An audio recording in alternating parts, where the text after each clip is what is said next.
منهم ام تقولون ان ابراہیم و اسماعیل و اسحاق و یعقوب والاسباط كانوا هودا او نصارا، کیا تمہارا کہنا یہ ہے کہ ابراہیم اور اسماعیل اور اسحاق اور یعقوب اور ان کی اولاد یہودی تھے یا نصرانی تھے؟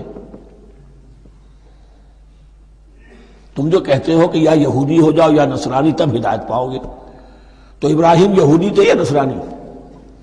اور اسحاق اور یعقوب اور یوسف اور موسیٰ اور عیسیٰ یہ کون تھے؟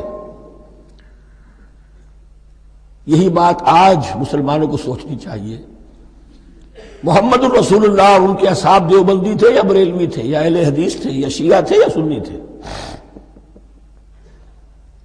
ان تقسیموں سے اوپر ہونے کی ضرورت ہے۔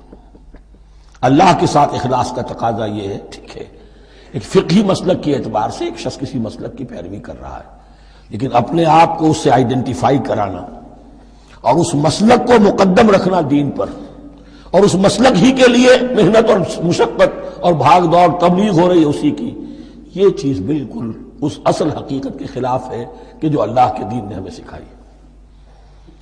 ام تقولون ان ابراہیم و اسماعیل و اسحاق و یعقوب والاسباط كانوا هودا او نصارا قل انتم اعلم ام اللہ، کہیے ان سے کہ تم زیادہ جانتے ہو یا اللہ زیادہ جانتا ہے۔ ومن اظلم ممن كتم شہادۃ عنده من اللہ، کان کھول کر سن لو، اس سے بڑھ کر ظالم کون ہوگا جس نے اللہ کی ایک گواہی جو اس کے پاس تھی اسے چھپا لیا۔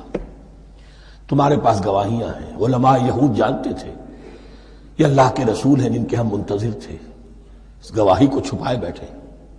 ومن اظلم ممن كتم شہادۃ عنده من اللہ وما اللہ بغافل عما تعملون، اور اللہ ہرگز غافل نہیں ہے کہ اس سے جو تم